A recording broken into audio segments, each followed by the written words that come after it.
إن الحمد لله نحمده ونستعينه ونستغفره ونؤمن به ونتوكل عليه ونعوذ بالله من شرور أنفسنا ومن سيئات أعمالنا من يهد الله فلا مضل له ومن يضلله فلا هادي له وأشهد أن لا إله إلا الله وأشهد أن سيدنا ومولانا محمد هو المصطفى سيد الورى والشمس الهدى وقال تعالى في كلامه المجيد وفي فرقانه الحميد أعوذ بالله من الشيطان الرجيم بسم الله الرحمن الرحيم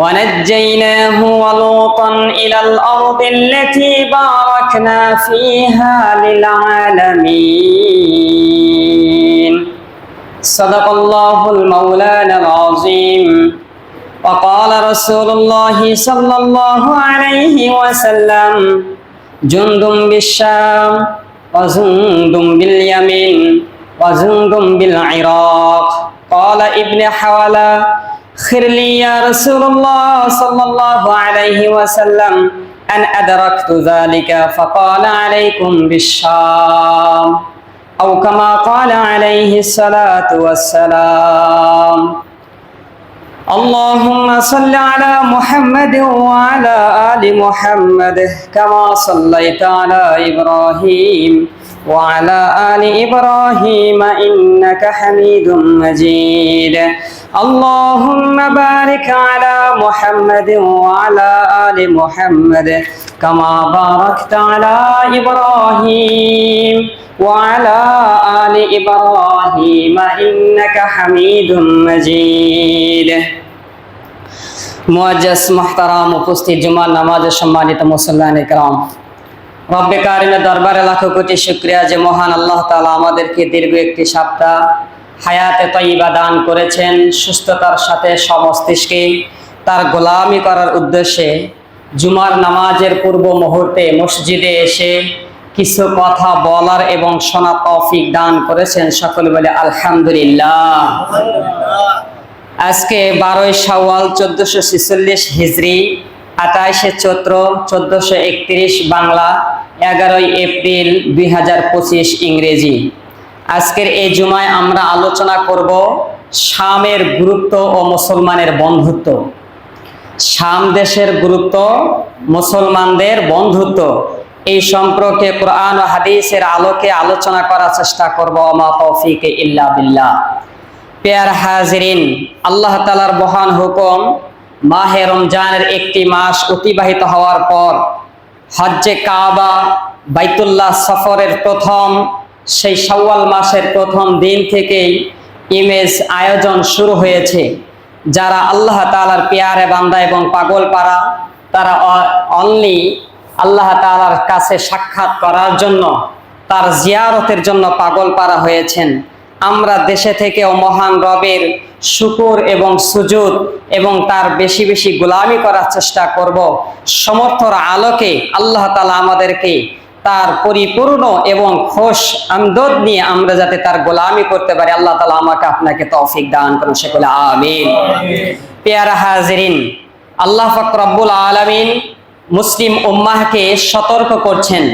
মুসলিম উম্মাহকে বন্ধুত্বের ক্ষেত্রে সামাজিক রাষ্ট্র এবং নিজেদের পরিবেশ পরিবেচিত করে জীবন চলার ক্ষেত্রে কাদের সাথে বন্ধুত্ব করবে, কাদের সাথে চলাচল করবে, কোন শ্রেণীর ব্যক্তিদেরকে অন্তরঙ্গ বন্ধুত্ব করবে, মহান রব তার বান্দাদেরকে কিয়ামত পর্যন্ত উপদেশ দিয়েছেন। কোরআনুল কারীমে আল্লাহ পাক রব্বুল আলামিন তার বান্দাদেরকে সতর্ক করেছেন, যাকে তাকেই বন্ধুত্ব বানানো যাবে না, রং বর্ণ দেখেই বন্ধুত্ব করা যাবে না, একই রকমের বংশীয় গোত্রীয় দেখে বন্ধুত্ব করা যাবে কি যাবে না, মহান আল্লাহ তাআলা সেই বিষয়ে আমাদেরকে সতর্ক করছেন। মুসলিম উম্মাহকে, ইমানদারদেরকে মহান আল্লাহ তাআলা সূরাতুল মায়েদা 51তম আয়াতে তিনি বলতে যাচ্ছেন, ইয়া আইয়ুহাল্লাযীনা আমানু লা তাত্তাখিযুল ইয়াহুদা ওয়ান নাসারা আউলিয়া বা'দুহুম আউলিয়াউ বা'দ। মহান আল্লাহ তাআলা যারা ঈমান এনেছেন, যারা ঈমানদার হয়েছেন, যাদেরকে আল্লাহ তাআলা বান্দা হিসাবে স্বীকৃতি দিয়েছেন, কবুল করেছেন, তাদেরকে বলছেন লা তাত্তাখিযুল ইয়াহুদা ওয়ান নাসারা আউলিয়া, তোমরা অভিভাবক হিসেবে, বন্ধু হিসেবে, প্রতিনিধি হিসেবে তোমরা নাসারা এবং ইহুদিদেরকে গ্রহণ করিও না। কেন করবে না? আউলিয়া বা'দুহুম আউলিয়া বা'দ, তারা একে অপরের পারস্পরিক বন্ধু। তোমাদের সাথে যতই বন্ধুত্ব দেখাক, তোমাদের সাথে যতই তারা একাকার হয়ে যাক, কিন্তু যখনই কোনো পরিস্থিতি শিকার হবে, যখনই পরিবেশ তাদের প্রতিকূলে চলে যাবে, তখন তারা নিজেরা বন্ধুত্ব হবে। তোমার এই বন্ধুত্ব তাদের কোনোই কাজে আসবে না এবং তারা তোমার সাথে বন্ধুত্ব রাখবে না, তারা নিজেরাই পারস্পরিক বন্ধু। আল্লাহ তাআলা আরো বলছেন লাতাজিদান্না আশাদ্দান নাসি আদাওয়াতান লিল্লাযীনা আমানু আল-ইয়াহুদা ওয়াল্লাযীনা আশরাকু।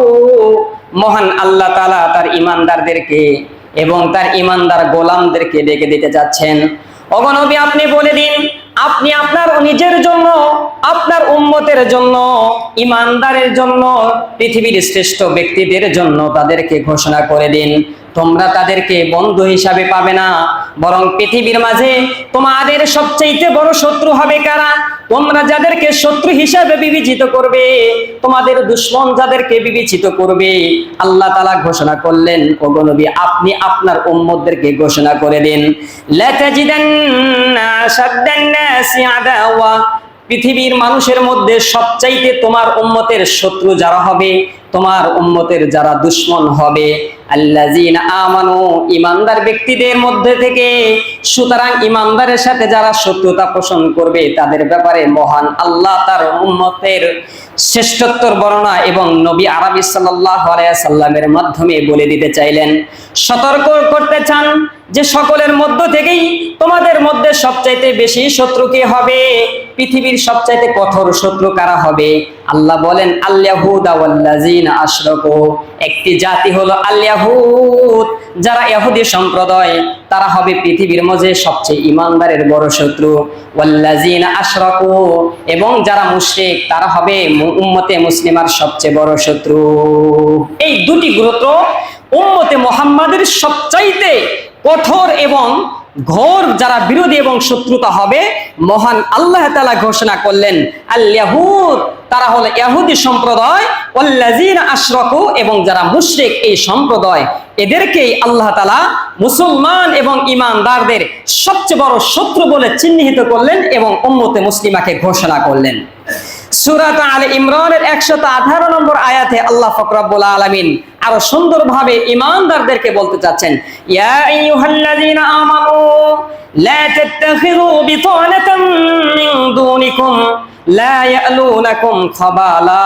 আল্লাহ তাআলা ঈমানদারদেরকে ডেকে বলেন লা তাত্তাখিযু বিতানাতাম মিন দুনিকুম লা ইয়ালুনাকুম খাবালা, হে ঈমানদারেরা, তোমরা তোমাদের নিজেদের ব্যতীত, তোমরা তোমাদের নিজেদের ঈমানদার ব্যতীত ভিন্ন কোনো ব্যক্তিকে, ভিন্ন কোনো বংশে, ভিন্ন কোনো গোত্রের মধ্যে থেকে তাদেরকে তোমরা বন্ধুরূপে গ্রহণ করো না।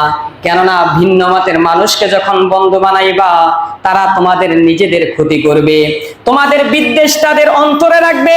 সুতরাং তোমরা ভিন্ন কোনো জাতিকে বন্ধু হিসেবে গ্রহণ করিও না, নিজেদের পরামর্শদাতা হিসেবে গ্রহণ করিও না, নিজেদের অভিভাবক হিসেবে গ্রহণ করিও না, নিজেদের উপদেষ্টা মণ্ডলী হিসেবে গ্রহণ করিও না। কেননা লা ইয়ালুনাকুম খাবালা, তোমরা যতই তাদেরকে বন্ধু, যতই তাদেরকে পরামর্শদাতা বানাও, যতই তোমরা তাদেরকে সমাজপতি হিসেবে বানাও না কেন, তারা তোমাদের বিদ্বেষ অন্তরে রেখেই থাকবে। আল্লাহ তাআলা অসংখ্য এরকম কয়েক শ্রেণীর বিভক্তিকর অসংখ্য আয়াত রয়েছে যে সকল ব্যক্তিদের থেকে আমাদেরকে বন্ধুত্ব করা থেকে দূরে থাকতে বলেছেন।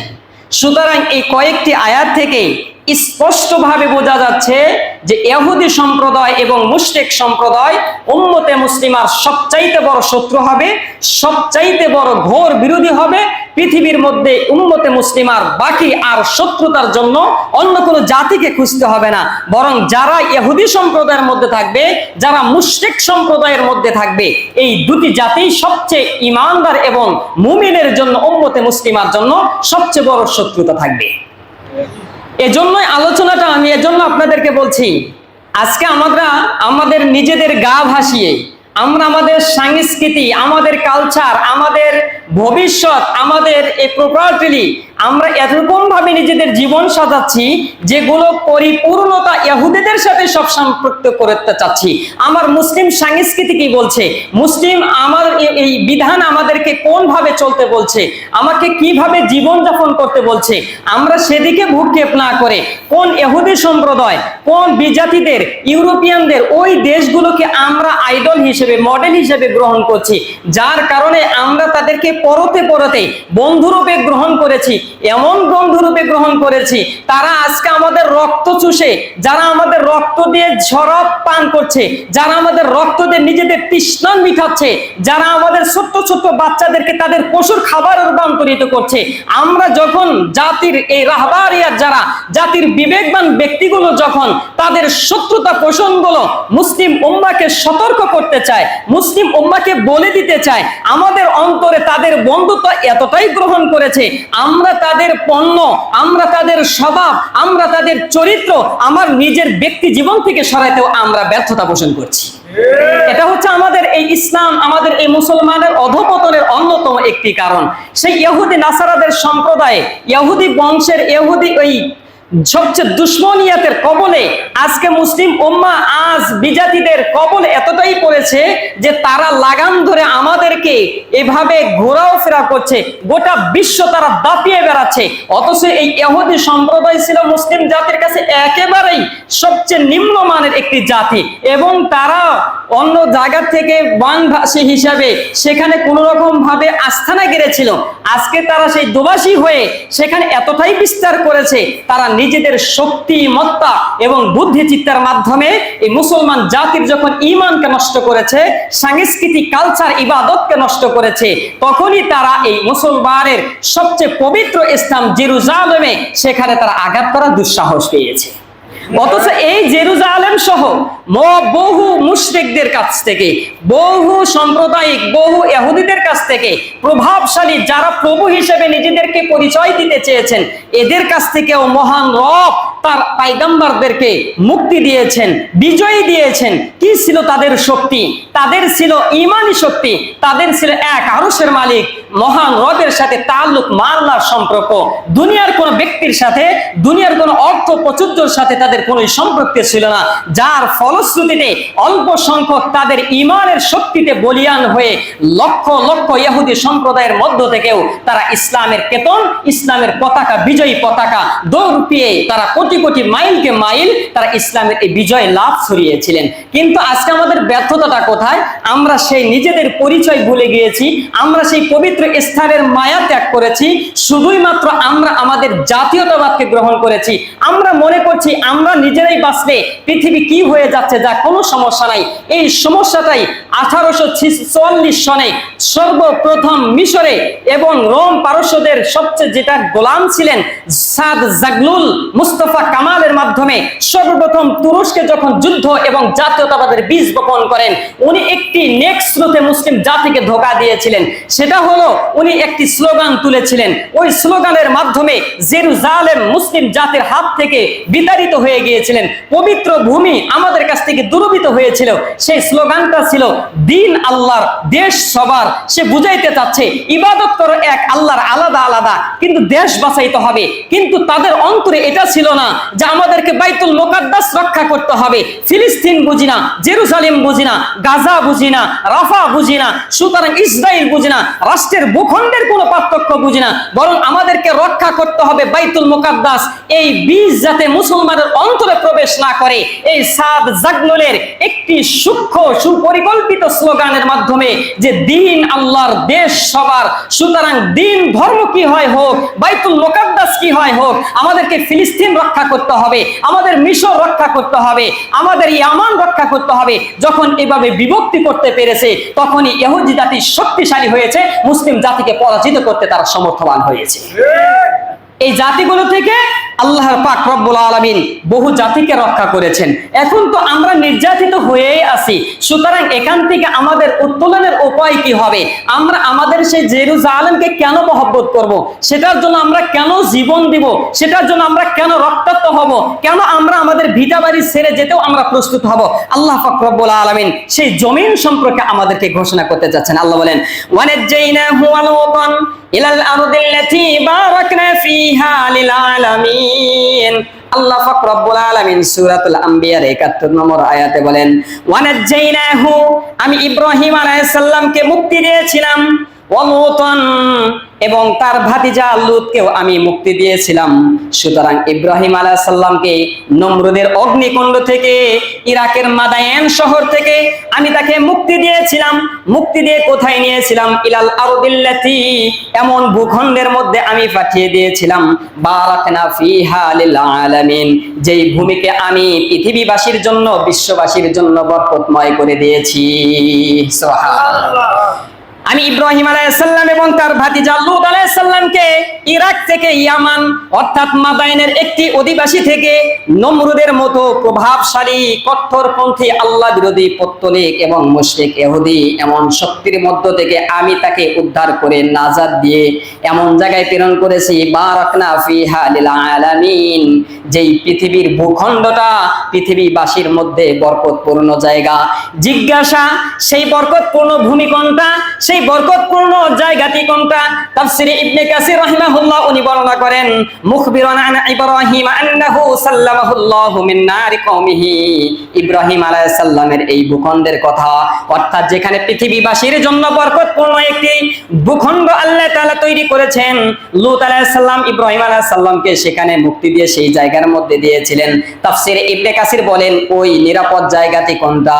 যে জায়গাটা ইব্রাহিম আন্নাহু সাল্লামাহু মিন নারি কওমিহি, যেখানে ইব্রাহিম আলাইহিস সালামকে আগুনের কুণ্ড থেকে উদ্ধার করে নিরাপদ এমন এক জায়গায় উঠিয়েছিলেন, আখরাজাহু মিন বাইনি আযহুরহুম মুহাজিরান ইলা বিলাদিশ শাম। আমি আল্লাহ ইব্রাহিম আলাইহিস সালাম এবং এই লূত আলাইহিস সালামকে বিলাদিশ শাম, শাম শহরে আমি প্রেরণ করেছিলাম, ইলা আরদি বাইতুল মুকাদ্দাসাতি মিনহা, সেটা হলো বাইতুল মুকাদ্দাসের জেরুজালেমের ওই স্থানটি। সুতরাং শামের পৃথিবী একটি ভূখণ্ড রয়েছে যেটা হবে শাম, ওই শাম অঞ্চলকে আমি পবিত্র করেছি, পৃথিবীবাসীর জন্য আমি বরকতপূর্ণ করেছি। শাম বর্তমান যুগে কোনটা হবে? ইতিহাসবিদ এবং তাফসীরের কিতাবগুলোর মধ্যে বলেন, শাম বর্তমানে 4টি রাষ্ট্রের নাম, একটি হলো সিরিয়া, একটি হলো ফিলিস্তিন, আর একটা হলো জর্ডান এবং লেবানন। এই 4টি রাষ্ট্রকে কোরআন এবং হাদিসের ভাষায় শাম বলা হয়। সুতরাং এই শামের এই পবিত্র জায়গাটা পৃথিবীবাসীর জন্য আল্লাহ পাক রব্বুল আলামিন বরকতপূর্ণ করে দিয়েছেন। অন্য আয়াতে বলেন, ওয়ালি সুলাইমান রিহা আসিফাতান তাজরি বিআমরিল্লাহ তাজরি বিআমরিহি ইলাল আরদিল্লাতী বারাকনা। হযরত সুলাইমান আলাইহিস সালাম গোটা পৃথিবী শাসন করেছেন, কিন্তু এই শাম শহরে বারাকনা ফিহা, এই বরকতপূর্ণ রাষ্ট্র সুলাইমান আলাইহিস সালাম এই শামের এই রাষ্ট্রকে পৃথিবী শাসন করেছেন ঠিক, কিন্তু এই শাম দেশের এই 4টি রাষ্ট্রের এই ভূখণ্ডে জেরুজালেমের এই জায়গাটা হযরত সুলাইমান আলাইহিস সালাম এটাকে রাজধানী বলে গণ্য করেছেন। এখানেই তিনি বিচারের কেন্দ্রবিন্দু করেছেন। ফিলিস্তিন, সিরিয়াকে কেন্দ্র করে দাউদ আলাইহিস সালাম গোটা পৃথিবীর মানুষের বিচার করেছেন। এখানেই মুসা আলাইহিস সালামের অবস্থান হয়েছে, এখানেই বহু নবী আরবি সাল্লাল্লাহু আলাইহি সাল্লামের এখানেই বাসস্থান হয়েছে। তালুত এবং জালুতের মধ্যে যুদ্ধ এই জেরুজালেমেই হয়েছেন। তাওরাত কিতাব এই শামের এই পবিত্র স্থানে নাজিল হয়েছেন। জাবুর কিতাব এই শামের এই পবিত্র স্থানে নাজিল হয়েছেন। ইনজিল কিতাব এই শামের এই পবিত্র স্থানে নাজিল হয়েছেন। সুতরাং তিনটি আল্লাহ প্রদত্ত সবচেয়ে পবিত্র কিতাব, এই দামি 3টি কিতাব এই শামের মধ্যেই আল্লাহ তাআলা অবতীর্ণ করেছেন। এবার বুঝেন শাম এই জায়গাটা কত গুরুত্বপূর্ণ আল্লাহ তাআলার নিকটে। শাম পৃথিবীর জমিনে এখন 4টি রাষ্ট্রের এই জায়গাকে শাম বলা হয়। কোরআনুল হাদিসের কারণে ভাষায় শাম যেটাকে বলা হবে সেটাই ফিলিস্তিন হবে, সেটাই সিরিয়া হবে, সেটাই জর্ডান হবে, সেটাই লেবানন হবে। এই চারটি ভূখণ্ড মিলেকে বলা হয় শাম। এই শাম দেশের সম্পর্কে আল্লাহর নবী সাল্লাল্লাহু আলাইহি ওয়াসাল্লাম কেন এত গুরুত্বপূর্ণ দিলেন, কেন এই শাম সম্পর্কে বললেন? আল্লাহর নবী সাল্লাল্লাহু আলাইহি ওয়াসাল্লামের সাহাবী আব্দুল্লাহ ইবনে ওমর রাদিয়াল্লাহু তাআলা আনহু হাদিস বর্ণনা করেন। উনি বলেন, আল্লাহ নবী সাল্লাল্লাহু আলাইহি ওয়াসাল্লাম একদিন সাহাবীদেরকে একত্র করে এই শাম সম্পর্কে বলতে লাগলেন, আল্লাহুম্মা বারিক লানা ফি শামিনা ওয়া ফি ইয়ামিনিনা। ক্বালু, আল্লাহ নবী সাল্লাল্লাহু আলাইহি ওয়াসাল্লাম যখন সাহাবীদেরকে সামনে রেখে দোয়া করতে লাগলেন, আল্লাহুম্মা বারিক লানা ফি শামিনা ওয়া ফি ইয়ামিনিনা ইয়া রাব্বাল আলামিন, শাম দেশ এবং ইয়ামান দেশে আপনি বরকত নাজিল করুন। সেখানে ঘটনাক্রমে যতগুলো সাহাবী ছিলেন তারা বললেন, ক্বালু ফি নাজদিনা, ইয়া রাসূলুল্লাহ, নাজদবাসীর জন্য কেন আপনি দোয়া করেন না? নাজদ হলো ইরাকের একটি নির্দিষ্ট জায়গা, নির্দিষ্ট স্থান, নির্দিষ্ট এলাকাকে নাজদ বলা হয়। ওই নাজদ সম্পর্কে দোয়া করতে বললেন। আল্লাহ নবী সাল্লাল্লাহু আলাইহি ওয়াসাল্লাম দ্বিতীয়বার আবার দোয়া করলেন, ক্বালা আল্লাহুম্মা বারিক লানা ফি শামিনা ওয়া ফি ইয়ামিনিনা। আল্লাহ নবী দ্বিতীয়বার আবার দোয়া করলেন, ইয়া রাব্বাল আলামিন, আপনি শাম দেশের মধ্যে বরকত নাজিল করুন। ইয়ামিনের মধ্যে বরকত নাজিল করলেন। সাহাবারা আবার জিজ্ঞাসা করলেন, ক্বালু ইয়া রাসূলুল্লাহ ফি নাজদিনা, আপনি নাজদ সম্পর্কে, নাজদের এলাকা সম্পর্কে কেন দোয়া করলেন না? আল্লাহ নবী দ্বিতীয়বার দোয়া করার পর বলছেন, ক্বালা হুনাকা যালাজিলু ওয়াল ফিতানু ওয়া বিহা ইয়াতলু করনু শাইতান। আল্লাহ নবী বললেন, তোমরা যে নাজদবাসীর জন্য, নাজদ ওই অঞ্চলের জন্য দোয়া করতে বলছো, সেই সম্পর্কে তোমরা ভালো করে জেনে রাখো, ওই নাজদের এলাকা সম্পর্কে জানো। হুনাকা যালাজিলু ওয়াল ফিতানু, সেখান থেকে বহু ফিতনা তৈরি হবে, সেখান থেকে বহু ফিরাক ওইখান থেকে উৎপন্ন হবে, বহু ইসলাম বিদ্বেষী জাতি তৈরি হবে। ও বিহা ইয়াতলু করনু শাইতান, এবং সেটা হবে শয়তানের সবচেয়ে বড় ঘাঁটি। ইরাকের একটি জায়গা নাজদ, ওই ইরাকের ওই নাজদের অঞ্চল থেকে আল্লাহর নবী বলেছিলেন সেখান থেকে ফিতনা তৈরি হবে। হ্যাঁ, ওই নাজদের ওই অঞ্চল থেকে খারিজি সম্প্রদায় তৈরি হয়েছে, শিয়া ফিতনা ওইখান থেকেই তৈরি হয়েছে, বহু ফিতনা এখান থেকে যুগে যুগে তৈরি হয়েছে। কিন্তু আল্লাহ প্রদত্ত মুসলিম সেনাবাহিনীর মুজাহিদও সেখানে বিদ্যমান রয়েছে। হাদিসটি বুখারী শরীফের 1037তম হাদিসে আল্লাহ নবী সাল্লাল্লাহু আলাইহি ওয়াসাল্লাম এই নাজদ এবং শাম এবং ইয়ামান সম্পর্কে দোয়া করেছেন এবং বরকতপূর্ণ আল্লাহর নবী সাল্লাল্লাহু আলাইহি ওয়াসাল্লাম এই শাম সম্পর্কে বরকতের দোয়া করেছেন। কেন দোয়া করেছেন? অন্য হাদিসে আল্লাহ নবী সাল্লাল্লাহু আলাইহি ওয়াসাল্লাম বলেন, লা ইয়াজালু মিন উম্মতি উম্মাতুন কাইমাতুন বিআমরিল্লাহ মা ইয়াদুরুহুম মান খাযালাহুম ওয়ালা মান খালাফাহুম। আল্লাহ নবী সাল্লাল্লাহু আলাইহি ওয়াসাল্লাম এই শাম দেশের অধিবাসী সম্পর্কে তিনি বর্ণনা করেন, লা ইয়াজালু মিন উম্মতি ইন উম্মাতুন কাইমাতুন, এই শামদের মধ্য থেকে একটি দল যুদ্ধ বাহিনী থাকবে যেটা কিয়ামত পর্যন্ত যুদ্ধ করবেন। মা ইয়াদুরুহুম মান খাযালাহুম, পৃথিবীর কোনো মানুষ তাদেরকে পিছু হটাতে করতে পারবে না, পৃথিবীর কোনো মানুষ তাদেরকে বিতাড়িত করতে পারবে না, তাদেরকে পিছুপাও করতে পারবে না। সুতরাং তারা বিজয়ী বেশে যুদ্ধ করতেই থাকবে হাত্তা ইয়াতি আমরুল্লাহ, এরা কিয়ামত পর্যন্ত আল্লাহর বিধান বাস্তবায়ন হওয়ার আগ পর্যন্ত যুদ্ধ বিগ্রহ করতেই থাকবে। আল্লাহর নবী সাহাবী সামিয়াত মুআজ ইবনে জাবাল রাদিয়াল্লাহু তাআলা আনহু, উনি জিজ্ঞাসা করলেন, ইয়া রাসূলুল্লাহ, যেই দল সম্পর্কে আপনি বলছেন কিয়ামত পর্যন্ত যুদ্ধ করবে, তাদেরকে পৃথিবীর কোনো মানুষ হটায় দিতে পারবে না, সেই দল এবং সেই গোত্রটা কোথায় থাকবেন? আল্লাহর নবী বললেন, ওয়াহুম বিশাম, সেটা হবে শাম দেশের মানুষ। আল্লাহু আকবার। হাদিসটি বুখারী শরীফের 3641তম হাদিসের মধ্যে আল্লাহর নবী সাল্লাল্লাহু আলাইহি ওয়াসাল্লাম এই শামবাসীর সেনাবাহিনীদের কথা আমাদেরকে বলে দিলেন এবং সাহাবায়ে কেরামকে বলে দিলেন যে তারা কিয়ামত পর্যন্ত যুদ্ধ করবে। জিজ্ঞাসা, তারা কারা যারা কিয়ামত পর্যন্ত যুদ্ধ করতে থাকবে, যাদেরকে কেউ হটিয়ে দিতে পারবে না, দমিয়ে দিতে পারবে না, নিষ্পেষিত করতে পারবে না? তারা কারা? তারা আমরা অটোমেটিকলি দেখছি সিরিয়া এবং ফিলিস্তিনের বাহিনীগুলো বাংলাদেশের জন্ম হওয়ার আগ পর্যন্ত থেকে নিয়ে যখন বাংলাদেশের জন্মই হয়নি তখন থেকে নিয়েও ওই শাম এবং সিরিয়ার মধ্যে ইরাকি বাহিনীরা তাদের সাথে যুদ্ধ বিগ্রহ ইসরায়েলি এবং আমেরিকান যে নেটো বাহিনী রয়েছে তাদের সাথে একের পর এক যুদ্ধ বিগ্রহ চলছে, এভাবে চলতেছে রক্তের পর রক্ত, জীবনের পর জীবন। তারা ওই শামের অধিবাসী হয়ে আল্লাহর দিন বিজয়ের উদ্দেশ্যে তারা এভাবে জীবন দিচ্ছে, রক্ত দিচ্ছে, কিন্তু তাগুতি কোনো শক্তির সামনে এখনো পর্যন্ত তারা মাথা নত করেনি। শাম সম্পর্কে আল্লাহর নবী আরো সাল্লাল্লাহু আলাইহি ওয়াসাল্লাম আরো সুন্দর হাদিস আমাদেরকে এভাবেই বুঝাইতে চাচ্ছেন, আমরা কেন শামের দিকে নজর দিচ্ছি না? শামের অধিবাসীর খারাপ কিছু হলে, শামের কিছু হলে আমাদের কিছু হবে কিনা? আল্লাহ নবী সাল্লাল্লাহু আলাইহি ওয়াসাল্লাম আমাদেরকে সতর্ক করে বলছেন, ইদা ফাসাদা আহলুশ শাম ফালা খায়রা ফীকুম। আল্লাহর নবী সুনানে তিরমিজি 2192 নম্বর হাদিসে আল্লাহ নবী বলেন, ইদা ফাসাদা আহলুল শাম, হে উম্মত জেনে রাখো, হে আমার উম্মতেরা ভালো করে তোমরা শুনে রাখো, আমার এই পৃথিবীর ভূখণ্ডের মধ্যে এবং শাম অঞ্চলের সিরিয়া ফিলিস্তিনের মুসলিমরা যদি খারাপ অবস্থার মধ্যে থাকে, দূর অবস্থার মধ্যে তাদের জীবন চলতে থাকে, ইদা ফাসাদা আহলুশ শাম, শামবাসীরা যদি কোনো পৌত্তলিক ইহুদিদের ষড়যন্ত্র এবং নির্যাতনের মধ্যে যদি তাদের খারাপ অবস্থা চলে থাকে, ফালা খায়রা ফীকুম, আল্লাহ নবী বলেন তোমাদের মাঝে কোনো কল্যাণ থাকবে না। শামরা খারাপে থাকবে, মুসলিম উম্মাহ তোমাদের মধ্যে কল্যাণ থাকবে না। তাদেরকে খারাপ রেখে তোমরা ভালোভাবে জীবন যাপন করবে, এটা হতেই পারে না। আল্লাহ নবী সাল্লাল্লাহু আলাইহি ওয়াসাল্লাম আমাদেরকে ভবিষ্যৎ করে দিলেন, হে দুনিয়ার মানুষ, ইদা ফাসাদাল আহলুশ শাম, সুতরাং শামবাসীরা খারাপে থাকবে, ফালা খায়রা ফীকুম, আর তোমরা ভালোই থাকবে, এটা হতেই পারে না। শামেরা খারাপে থাকবে, তোমাদের কল্যাণ উঠে নেওয়া হবে।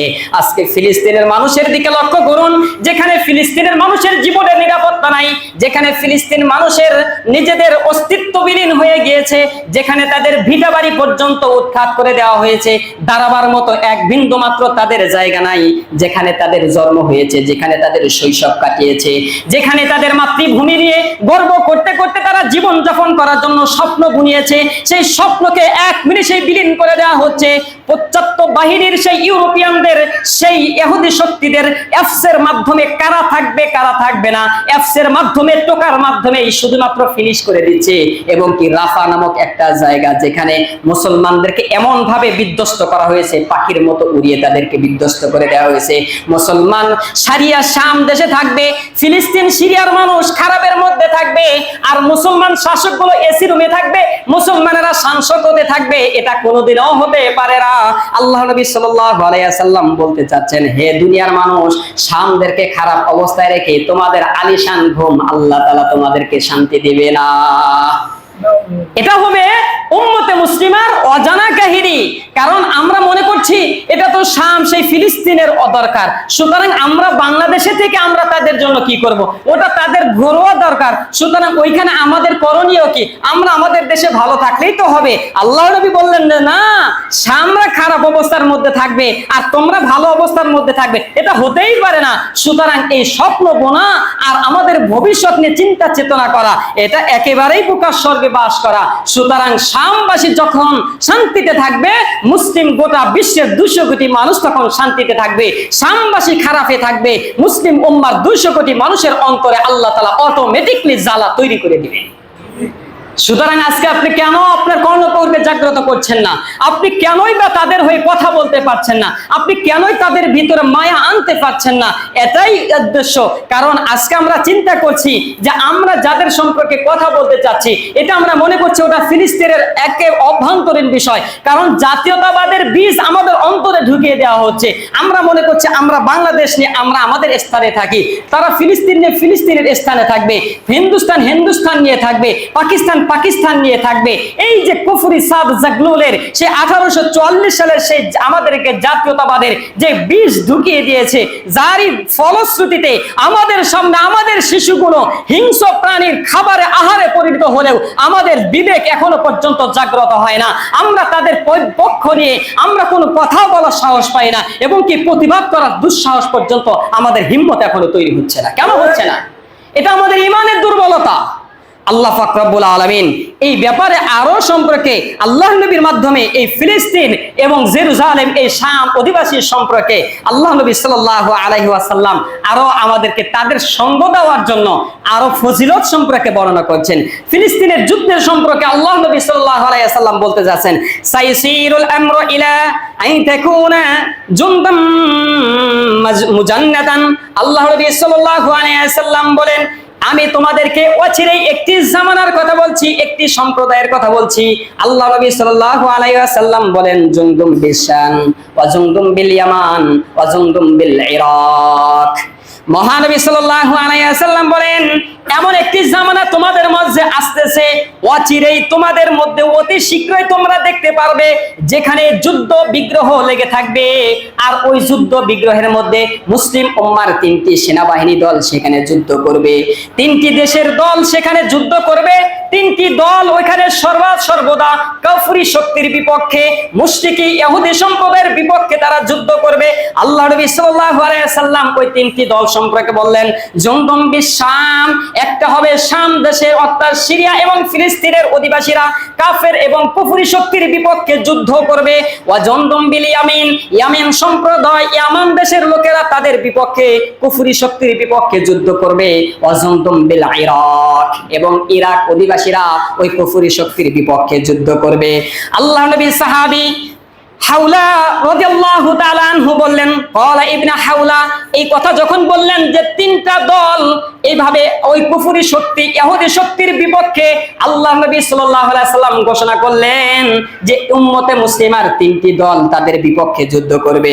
সাহাবা হাওলা রাদিয়াল্লাহু তাআলা আনহু বললেন, ইয়া রাসূলুল্লাহ ফিরলি ইয়া রাসূলুল্লাহ আন আদরাকতু যালিক, আমি যদি ওই জামানার মধ্যে উপস্থিত থাকি, আমি যদি ওই সময় আমার জীবনের হায়াতে বিদ্যমান থাকি, সুতরাং আমি তখন কোন দলের মধ্যে অন্তর্ভুক্ত হব? আমি কি শামের সাথে অন্তর্ভুক্ত হব, নাকি আমি ইয়ামানের সাথে অন্তর্ভুক্ত হব, নাকি ইরাকের দলের সাথে অন্তর্ভুক্ত হব? আল্লাহ নবী সাল্লাল্লাহু আলাইহি ওয়াসাল্লাম হাওলা রাদিয়াল্লাহু তাআলা আনহুর এই প্রশ্নের জবাবে বললেন, ফাকালা আলাইকুম বিশাম, সুতরাং তুমি যদি জীবিত অবস্থায় ওই যুদ্ধের সময় থাকো, তাহলে তুমি ওই শাম দেশের অধিবাসীর সাথে তোমরা যুক্ত হয়ে যাবে। সুবহানাল্লাহ। কেন যুক্ত হবে?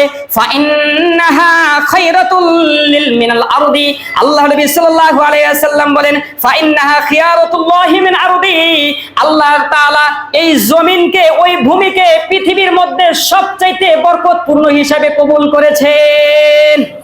এবং বলেন, ইজতাবিউ ইলাইহা খায়রাহু, আল্লাহ নবী সাল্লাল্লাহু আলাইহি ওয়াসাল্লাম বলেন, তুমি কেন ওই শাম দেশের সাথে যুক্ত হবে?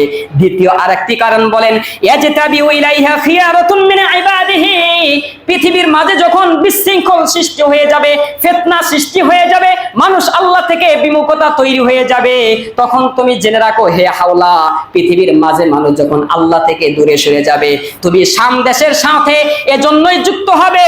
ইজতানিবু ইলাইহা খিয়ারাতু মিন ইবাদিহি, পৃথিবীর যারা সবচেয়ে ভালো মানুষ থাকবে, সবচেয়ে পরহেজগার ব্যক্তি থাকবে, সবচেয়ে ইমানদার যারা থাকবে, সবচেয়ে মুত্তাকি যারা থাকবে, তারা ওই শামের ওই অধিবাসীর ওই ভূখণ্ডের মধ্যে তারা একত্রিত অবস্থার মধ্যে থাকবে।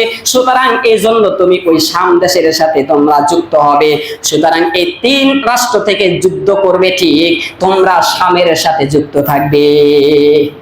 সিরিয়া এবং ফিলিস্তিনের সাথে যুক্ত থাকবার জন্য মহান রাসূল সাল্লাল্লাহু আলাইহি ওয়াসাল্লাম 1450 বছর আগেই তার উম্মতকে ঘোষণা করেছেন, আরে পৃথিবীতে যত মালহামা তৈরি হোক, মহাবিশ্ব যুদ্ধ তৈরি হয়ে যাক, তোমরা কাদের সাথে তৈরি হবে? সৌদি আরবের কথা বলেন নাই, ইরাকের কথা বলেন নাই, অন্য কোন রাষ্ট্রের কথাই বলেন নাই, তুরস্কের কথাও বললেন না। সুতরাং মুসলিম রাষ্ট্র, মুসলমানরা যুদ্ধ বিগ্রহ যখন তৈরি হবে, তখন শাম দেশের ওই ফিলিস্তিনের এই মজলুম, এই নির্যাতিত সেনাবাহিনীর সাথে যাতে করে যুক্ত হয়ে যায়, কেননা সেখানে সবচেয়ে ভালো মানুষগুলো ওখানে থাকবে। আল্লাহু আকবার। তাহলে পৃথিবীর জমিনে কিয়ামতের আগে যে ভূখণ্ডের মধ্যে সবচেয়ে নিরাপদ এবং মুত্তাকি ব্যক্তি থাকবে, সেই রাষ্ট্র হলো ফিলিস্তিন। সেই রাষ্ট্রের জায়গার নাম হলো শাম, অর্থাৎ শাম হবে 4টা রাষ্ট্র, কথাটা আগেই বলেছি, সিরিয়া, ফিলিস্তিন, জর্ডান, লেবানন। এই রাষ্ট্রের মানুষগুলো সবচেয়ে মুত্তাকি থাকবে, সবচেয়ে পরহেজগার থাকবে, সবচেয়ে তাকওয়াবান থাকবে, সবচেয়ে বড় মুজাহিদ থাকবে, সবচেয়ে বড় সেনাবাহিনী থাকবে, যারা তাগুতের সামনে কখনো মাথা নত করবে না। এটা আমরা বাস্তব চিত্র দেখতে পাচ্ছি। আমরা দেখছি সেই দীর্ঘ 70 বছর হলো যে জেরুজালেমের মাটিকে রক্তে রঞ্জিত করে দেওয়া হচ্ছে, কিন্তু আজকে আমরা দেখছি এই পৃথিবীর গোটা রাষ্ট্রের প্রত্যেকটা মুসলিম রাষ্ট্র শুধুমাত্র মায়া কান্না করছে, শুধু কিছু প্রতিবাদ আর শুধু মিছিলই করছে। আরে ফিলিস্তিনের মানুষের এখন মায়া কান্নার প্রয়োজন নাই, এখন আপনার এই দূর থেকে চোখের পানিরও প্রয়োজন নাই, বরং ফিলিস্তিনের মানুষ আজকে চাচ্ছে তাদের সামরিক বাহিনীর প্রয়োজন।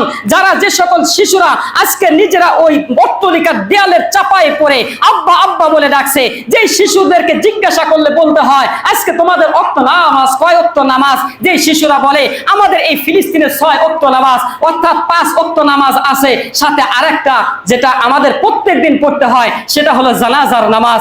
এমন চিত্র যখন আমাদের এই সন্তানগুলো দেখে, তারা নিজেরা যখন এই আত্মমর্যাদা নিয়ে তারা নিজেদের এই পূর্বপুরুষদের এই রক্তপাতের এই জন্মগতভাবেই তারা এমন স্বভাবের তৈরি হয় যারা রক্ত দিতেও ভয় পায় না, রক্ত খেতেও ভয় পায় না, নিজের জীবন বিলীন করতেও ভয় পায় না, নিজেদের আত্মমর্যাদা বিলীন করে দিয়ে এক আল্লাহর জমিনে আল্লাহর বিধান বাস্তবায়ন করতে দুনিয়ার কোনো তাগুতি শক্তির সামনে তারা মাথা নত করতে চায় না, এবং তাগুতি শক্তির চোখে চোখ রেখে এলায়ে কালামাতুল্লাহ ঝান্ডা সমুন্নত করতে 5 বছরের শিশু আল্লাহু আকবারের ধ্বনি নিয়ে কুফরি শক্তির সামনে তারা পাথর মারতে তাদের বুক বিন্দুমাত্র কাঁপে না। কিন্তু আমাদের সেই শক্তি গেল কোথায়? কারণ আমরা সেই ইমানে আলা সেই পরিবেশই আমরা পাই নাই। আমরা আমাদের পূর্বপুরুষদের ভীতু কাপুরুষের মতো দেখতে পেরেছি, আমরা সেই বিভিন্ন ধরনের হাতিম তাইয়ের গল্প শুনে শুনে আমরা বড় হয়েছি, আলিফ লাইলার গল্প শুনে শুনে বড় হয়েছি। যে জাতি আলিফ লাইলার হাতিম তাইয়ের গল্প শুনে শুনে বড় হয়, সে জাতির পুরুষ কাপুরুষের হীনমন্যতা হবে না, তো বীর পুরুষ হওয়ার কোনো স্বপ্নই তাদের জন্য লালন করা এটা বঞ্চনীয়। সুতরাং আপনাদেরকে আল্লাহ নবী সাল্লাল্লাহু আলাইহি ওয়াসাল্লাম ওই শাম দেশের দিকেই ফিরে যেতে বলছেন। আমরা শামের কথা এজন্যই বারবার বলছি। কেন বলছি? আল্লাহ নবী সাল্লাল্লাহু আলাইহি ওয়াসাল্লাম আরো সামনে গিয়ে তিনি বলছেন উকরুদারিল ইসলামি বিশ-শাম, পৃথিবীতে কিয়ামতের আগ পর্যন্ত এই শাম হবে পৃথিবীর ইসলামের সবচেয়ে বড় ঘাঁটি, পৃথিবী ইসলামের রাজধানীর ঘাঁটি হবে এই শাম। শুধু তাই নয়, যখন দাজ্জাল আবির্ভাব হবে আল্লাহ নবী সাল্লাল্লাহু আলাইহি ওয়াসাল্লাম বলেন ফায়ুনাজ্জিলু ঈসা ইবনে মারইয়াম ইনদা মানারাতিল বাইযা ও শারকিল দামিশকি। আল্লাহ নবী সাল্লাল্লাহু আলাইহি ওয়াসাল্লাম বলেন দাজ্জালি ফিতনা যখন তৈরি হবে, আল্লাহ নবী সাহাবীর এই হাদিস থেকে মুসলিম শরীফের 2937 এই হাদিসের মধ্যে বর্ণনা করেন ঈসা আলাইহিস সালাম আসবে মানারাতুল বাইযা, সাদা গম্বুজের একটি মসজিদ থাকবে, যে মসজিদটাকে বলা হয় উমাইয়া মসজিদ। ওই মসজিদটা আজ পর্যন্ত প্রায় 1350 বছর এইটার হায়াত হয়েছে, এটার সময় হয়েছে। কিয়ামত পর্যন্ত এই দামেস্কের এই সাদা মিনারের এই মসজিদ থাকবে। আল্লাহ নবী বলেন এখানেই এই তোমাদের বিজয় বেশ করবার জন্য ঈসা আলাইহিস সালাম সেখানে অবতীর্ণ হবে, সেটা ওই শামের মধ্যে। এরপর বলেন ইন্না ফুসতাতুল মুসলিমিনা ইয়াউমুল মালহামা। আল্লাহ নবী সাল্লাল্লাহু আলাইহি সাল্লাম বলেন কিয়ামতের আগে একটা মহা বিশ্বযুদ্ধ তৈরি হবে। মালহামা বলতে বিশ্বযুদ্ধ বলা হয়। এই বিশ্ব যখন যুদ্ধ তৈরি হবে, মুসলমানদের ঘাঁটি কোথায় হবে? আল্লাহ নবী বলেন বিল গুতাতু ইলা জানিবিল মাদিনা। আল্লাহ নবী বলেন মদিনার মধ্যে মুসলিম বাহিনীর ঘাঁটি হবে না, ইরাকের মধ্যে মুসলিম বাহিনীর ঘাঁটি হবে না, তুরস্কের মধ্যে মুসলিম বাহিনীর ঘাঁটি হবে না, মক্কার ভিতরে মুসলিম বাহিনীর মূল ঘাঁটি হবে না। আল্লাহ নবী বলেন ইন্না ফুসতাতুল মুসলিমিনা ইয়াউমাল মালহামাতি বিল গুতাতি। গুতা নামে একটা জায়গা রয়েছে জেরুজালেম থেকে 8 থেকে 10 কিলোমিটার দূরে। সেই জায়গাটা হবে এই মুসলিম উম্মার সেনাবাহিনীর সবচেয়ে বড় ঘাঁটির জায়গা। সুতরাং আল্লাহ নবী বললেন তোমরা ওই শাম দেশের দিকে ফেরো, কেননা শাম দেশের দিকে যদি তোমরা চলো, শামদের ব্যাপারে আরো সুসংবাদ দে। আল্লাহ নবী সাল্লাল্লাহু আলাইহি সাল্লাম বলেন এই শাম দেশের জন্য তোমরা সাহাবীদেরকে এভাবে বয়ান করছেন আর শামের কথা বলছেন। আল্লাহ নবীর সাহাবীরা বলেন ইয়া রাসূলুল্লাহ শামের বিষয় এত প্রশংসা, শাম নিয়ে এত সুসংবাদ কেন? আল্লাহ নবী বলেন ইন্না মালাইকাতার রাহমা বাসিতাতুন। আল্লাহ নবী সাল্লাল্লাহু আলাইহি সাল্লাম বলেন ও আমার সাহাবীরা তোমরা শোনো, ওই শাম দেশের যারা সেনাবাহিনী থাকে, শাম দেশের যারা অধিবাসী থাকে, ইন্না মালাইকার রাহমা বাসিতা, আল্লাহর নবী বলেন যে ফেরেশতারা, এই রহমতের ফেরেশতা আসমান থেকে এসে শামবাসীর অধিবাসীর উপর পাখা মেলে দেয়। এরকম ভাবে শাম দেশের অধিবাসীকে আল্লাহ পাক রব্বুল আলামিন রহমতের ফেরেশতার ডানা মেলে দেয়, ডানা মেলে দেয়, ডানা মেলে দেয়। এজন্যই কিয়ামত পর্যন্ত সেখানে যুদ্ধ চলবে, বিগ্রহ চলবে। ইসলামের সৌন্দর্য এর বিধান ওই রাষ্ট্রে বিদ্যমান কিয়ামত পর্যন্তই থাকবে। ইসলামের এই সৌন্দর্য, এই জিহাদের এই বিধান কিয়ামত পর্যন্ত যেখানে ওইখানে থাকবে, যার কারণে ওইখানেই একমাত্র ইসলামের একটি ফরজ বিধান কিয়ামত পর্যন্ত সেখানে বিদ্যমান থাকার কারণেই ওইখানকার মানুষেরাও ওইভাবেই জন্মগ্রহণ করে। তারা জন্মের পরই তারা যুদ্ধ বিগ্রহ তৈরি করে। ওই ফিলিস্তিনের একটি বাদশা ছিলেন ইয়াসির আরাফাত, উনি বলেছিলেন আপনি বিবাহ শাদী কেন করেন না? ইয়াসির আরাফাত বজ্রকণ্ঠে সেনাবাহিনীর কথাই বলেছিলেন, আরে এই ফিলিস্তিনের দাঙ্গামা হাঙ্গামা আর এই রক্তপাত আর এই তলোয়ারের ঝনঝনানি আমার একটি নতুন রমণীর চাইতে আমি এটার মধ্যে তৃষ্ণার্ত বেশি পাই। আল্লাহু আকবার। এটা আসলে মুসলিম শাসকের কথা। আজকে আমাদের মুসলিম শাসকের অবস্থা কি? আমাদের মুসলিম শাসকগুলো আজকে এসি রুমে ঘুমাচ্ছে, একদিকে মুসলমানের রক্ত নিয়ে হোলি খেলাচ্ছে, একদিকে মুসলমানের মাথাগুলো নিয়ে তারা ফুটবল খেলছে। আজ পশ্চাত্য বাহিনীগুলো মুসলমানের নাম নিশানা সেখানে নিষ্পেষিত করে দিতে চাচ্ছে। মুসলমানের সেই দ্বিতীয় কিবলা বাইতুল মুকাদ্দাসকে যারা রক্তে রঞ্জিত করছে, অপরদিকে মুসলিম শাসকগুলো যে শাসকের জবান থেকে এটাই তো কথার আশা ছিল, দুনিয়ার ভোগ বিলাস বুঝি না, ফিলিস্তিনের রক্তপাতই হবে আমাদের ভোগ বিলাস। কিন্তু দুঃখের বিষয় আজকে আমাদের এই সমস্ত এই 57টি মুসলিম রাষ্ট্রের শাসকগুলো আমরা দেখতে পাচ্ছি নিজেদের ক্ষমতার লোভে, নিজেদের আত্মমর্যাদা টিকিয়ে রাখতে, নিজেদের গদি টিকিয়ে রাখতে তারা আজ পাশ্চাত্যদের সাথে এতাত করে বন্ধুত্ব করে মুসলিম হয়ে আরেক মুসলমানের মুনাফিকি স্বভাবে তাদের রক্ত এবং তাদের জীবন নেওয়ার জন্য সর্বপ্রথম মুসলমানরাই তাদেরকে সাহায্য করছে। আপনি বলবেন কিভাবে? আরে ইরাক কি কয় ফিলিস্তিনে সেখানে বোমারু বিমান নিয়ে মুসলমানদেরকে উড়িয়ে দেওয়া হচ্ছে, তেল নেওয়া হচ্ছে কাতার থেকে। যেই আমেরিকা থেকে বোমারু বিমান ফলানো হয় ওটা সর্বপ্রথম বিশ্রাম নেয় কাতারে, সর্বপ্রথম বিশ্রাম নেয় কি কয় ইয়ামানে। বিভিন্ন এই মুসলিম রাষ্ট্রগুলোতে যেগুলোতে রয়েছে ওইগুলোতে জায়গাতে তারা পেট্রোল নেয়, ওই জায়গা থেকে আপনার সবকিছু নেয়, আপনার তেল, আপনার পেট্রোল আপনার দ্বারা তৈরি করে তারাই আমাদের উপর বোমারু বিমান মারছে, তারাই আমাদের মুসলিম জাতিগুলোকে হত্যা করছে, তারা আমাদের মুসলমানের নাম নিশানা চিহ্ন করে দিচ্ছে। কিন্তু আমরা মুসলমান, আমরা আমাদের নিজেদের বিবেককে এখনো পর্যন্ত খুলে দিতে পারছি না যে আসলে আমরা কোথায় বসবাস করছি, তাদের প্রতি আমাদের করণীয় কি। আরে করণীয় কিছু না, রাষ্ট্রীয় প্রাচীর এটা আমাদের কোনো বাধা নয়, এই কাঁটাতারের বাধা এটা আমাদের কোনো বাধা নয়, বরং কাঁটাতারের বাধা এই জাতীয়তাবাদকে রক্ষা করে। যারা মনে করছেন যে ফিলিস্তিন এটা তাদের নিজেদের ঘরোয়া পরিবেশ, ইয়ামান এটা নিজেদের ঘরোয়া পরিবেশ, গাজা তাদের নিজেদের ঘরোয়া পরিবেশ, এই কুফরি মতবাদ নিয়ে যারা কপালে সিজদা করছেন আর মসজিদের আগে আগে কাতারে পড়ছেন, আপনার এই সিজদা, আপনার এই নামাজ, এই জাতীয়তাবাদের কুফরি মতবাদ, এই কাঁটাতারের কুফরি মতবাদ যদি আপনি বাধা বিপত্তি করেন, আপনার এই সিজদা কোনোদিন আপনাকে রক্ষা করতে পারবে না। সুতরাং আমাদেরকে সেই ফিলিস্তিনের দিকে ফিরে যেতে হবে। আল্লাহ নবী সাল্লাল্লাহু আলাইহি ওয়াসাল্লাম ওই শাম সম্পর্কে আমাদের এই কথাই বলে দিতে চাইলেন যে হ্যাঁ, তোমাদের মধ্যে একটি যুদ্ধ তৈরি হবে, তোমরা শামের অধিবাসীর সাথে সংযুক্ত হবে। আমরা আজকে দেখেছি গত এক সপ্তাহ হলো যে রাফার মধ্যে একটি চিত্র, এই করুণ চিত্র শুধু মুসলিম হিসেবে নয়, এটা যদি বিজাতি অন্য কোনো জাতির উপরেও নির্মম ভাবে এই শাস্তি বা এরকম ভাবে ধ্বংস করা হতো, কোনো বিবেকবান মানব অধিকারের কোনো মানুষ সেখানে চুপ থাকা এটা স্বাভাবিক মনে করি না। কিন্তু আজকে হচ্ছেটা কোথায়?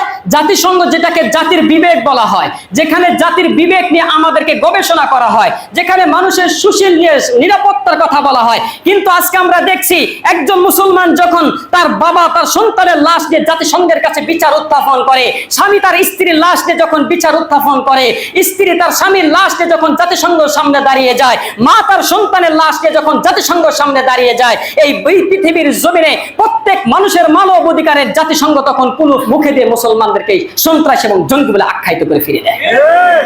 কারণ কি? আমাদের ঐক্যবদ্ধতা নাই, আমাদের ঈমানে সেই শক্তি নাই।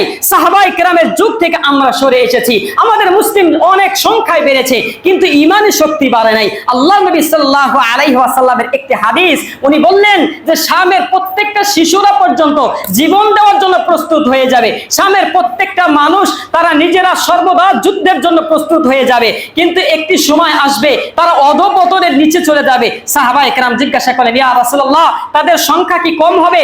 আল্লাহ নবী সাল্লাল্লাহু আলাইহি সাল্লাম বলেন, না, তাদের সংখ্যা অসংখ্য থাকবে, কিন্তু তারা এই সমুদ্রের ফেরার মতো, খড়কুটোর মতো উড়ে যাবে, কুফরি শক্তির সামনে তারা টিকবে না।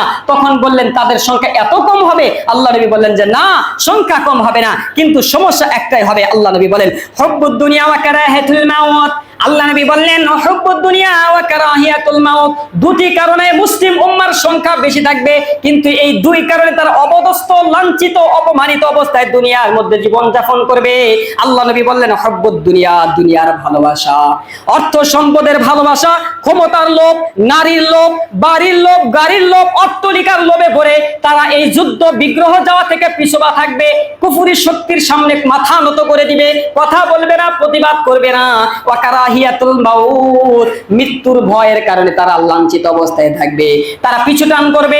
আমি জিহাদের ময়দানে যাব, আমার স্ত্রী সুন্দর রমণী বিধবা হবে, আমার কন্যা সন্তানকে কে দেখবে, আমার ছোট্ট ছোট্ট বাচ্চাকে কে দেখবে? সুতরাং কুফরি শক্তির বিরুদ্ধে আমি যে চাকরি করি ওটাও তো কুফরি শক্তিদের। সুতরাং আমি যদি জিহাদে যাই, আমার চাকরি চলে যাবে, আমার বিশাল বড় অ্যামাউন্ট চলে যাবে। সুতরাং আমি যদি কথা বলি, আমার প্রধান উপদেষ্টা থেকে আমার পদবি চলে যাবে। আমি যদি কথা বলি, আমার এই ক্ষমতার মুস্তাদ টিকবে না, আমার এই আত্মমর্যাদা টিকবে না। সুতরাং মুসলমানের ভূমি রক্ষা করার জন্য, মুসলমানের ইজ্জত রক্ষা করবার জন্য, আল্লাহর কোরআন বিরোধী এই সম্প্রদায়কে দূরে সরাবার জন্য কুফরি মতবাদের সামনে মৃত্যুর ভয় তাদের এত আসবে, একটা মানুষ তখন তাদের পক্ষে বিপক্ষে কথা বলবে না।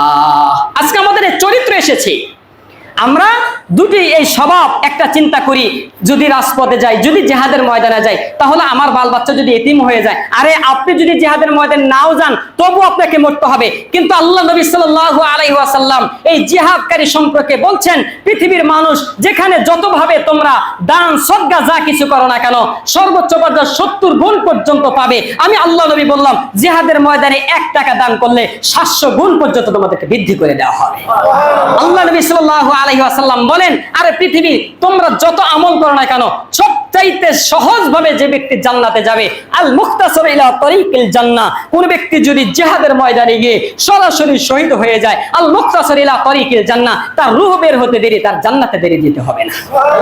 আরো বলেন, ইন্না আবওয়াবাল জান্নাহ তাহতা জিলালুস সুয়ুফ। হে দুনিয়ার উম্মতে মুসলিমা, হে যুবক সম্প্রদায়, তোমরা জান্নাত খুঁজছো বিভিন্ন জায়গাতে, কেউ ব্যবসাতে, কেউ নামাজে, কেউ তাহাজ্জুদে, তোমরা জান্নাত খুঁজছো। আমি আল্লাহ নবী বললাম, ইন্না আবওয়াবাল জান্নাহ, হ্যাঁ জান্নাতের দরজা এখানে, তাহতা জিলালুস সুয়ুফ, তরবারির ছায়াতলে হলো তোমাদের জান্নাত। সুতরাং আমি তোমাদেরকে এই আশ্বস্ত করতে চাচ্ছি, তরবারের ছায়াতলে আসো, তলোয়ারের ছায়াতলে আসো, তোমাদের জান্নাত মিলে যাবে। আল্লাহ নবী সাল্লাল্লাহু আলাইহি ওয়াসাল্লাম আরো বলেন, আরো বলেন, ইসাবাতানি উম্মতি, আমার উম্মতের মধ্যে দুটি দল থাকবে, দুটি গোত্র থাকবে, আহরাজাহুমুল্লাহু মিনান নার, ওই দুই দলের প্রত্যেকের জন্য জাহান্নাম হারাম করে দেওয়া হবে। আল্লাহ নবী বলেন, ইসাবাতুন তাগজুল হিন্দ, যারা গজওয়াতুল হিন্দের মধ্যে অংশদারিত্ব করবে, সাহায্য করবে, সহযোগিতা করবে, সেনাবাহিনী থাকবে, তাদের প্রত্যেকের জন্য জাহান্নাম হারাম করে দেওয়া হবে।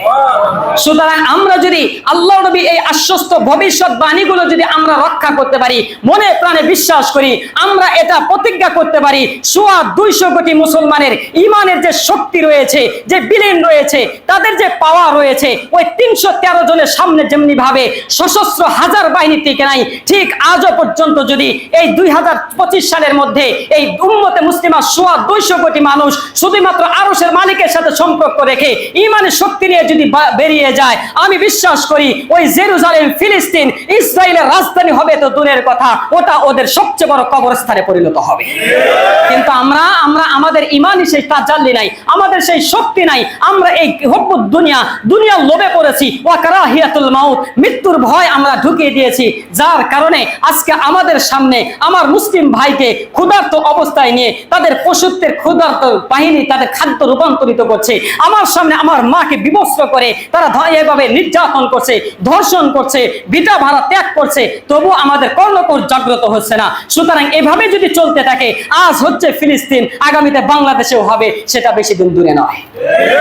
সুতরাং আমরা আমাদের এই অবস্থাতে এটাই বলতে চাচ্ছি, আমাদের আজকে বহু ফকিগণ, পৃথিবীর সবচেয়ে বড় যারা গ্র্যান্ড মুফতি রয়েছে, তারা ফতোয়া দিয়েছে প্রত্যেক মুসলমানের জন্য জেরুজালেম ওই রক্ষা করতে, ফিলিস্তিনের পক্ষ নিয়ে যুদ্ধ করা প্রত্যেকের জন্য ফরজিয়াত হয়ে দাঁড়িয়েছে।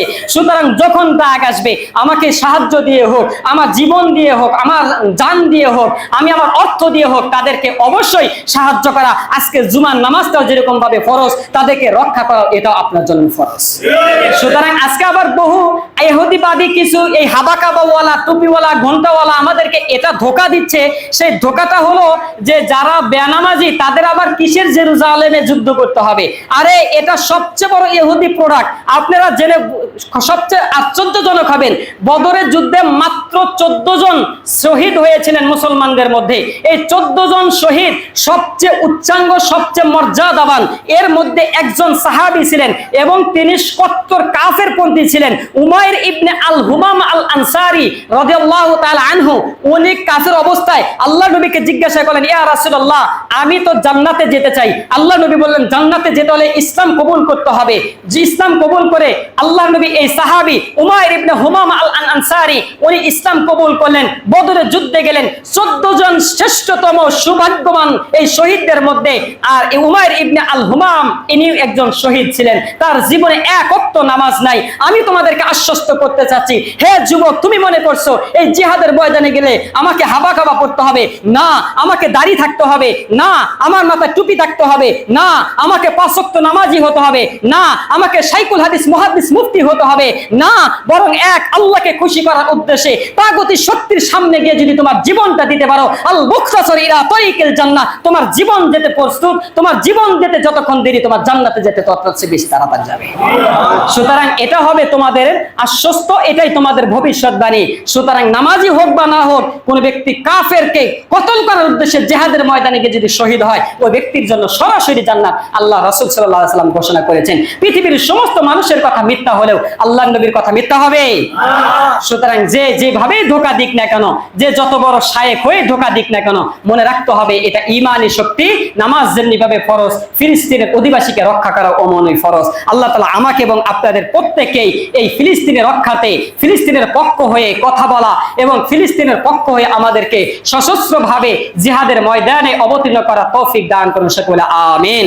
এ লক্ষ্যে আগামীকালকে 3টা থেকে শাহবাগ থেকে নিয়ে সোহরাওয়ার্দী উদ্যান, দেশের সব ধরনের দল মত নির্বিশেষে সকলে সেখানে অংশগ্রহণ করব।